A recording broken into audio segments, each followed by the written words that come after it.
On y va. On y va. On va commencer par cela, ouais. Moi je commence là. Début de la cueillette dans cette parcelle de Salerne. Ici, la figue blanche se récolte tôt le matin, d'autant que cette année, en raison de la météo, les fruits sont à maturité avec presque 2 semaines d'avance. Le 30 ou le 31 juillet, on a commencé la ramasse, donc plus d'une dizaine de jours d'avance, c'est quand même assez exceptionnel. Donc c'est la chaleur qui fait ça. Et malgré le manque d'eau qu'on a eu cette année, les figues sont quand même au rendez-vous, sont là, sont quand même bien grosses et bien charnues. Donc c'est assez exceptionnel cette année.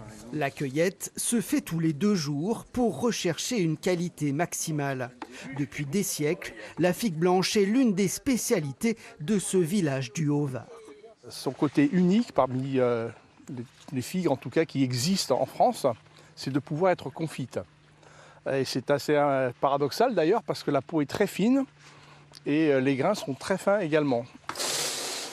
Une fois cueillies, les figues sont triées, puis partent direction cette confiserie. Tiens, les figues de ce matin qu'on a récoltées. Bon, il y a une belle récolte alors ce matin? Ouais, ça va.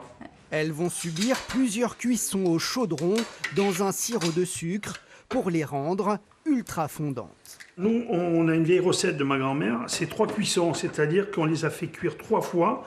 On les a fait cuire une fois, elles refroidissent, on les a fait cuire une deuxième fois, on les fait refroidir. Et la 3e fois, elles sont prêtes à mettre en pot avec leur jus. C'est long. Il faut compter 3 jours. Un travail minutieux pour cette spécialité qui ornera les tables des restaurants ou des épiceries fines de la région. Mais ici, la figue blanche est aussi transformée en confiture, en pâte de fruits et même en calisson.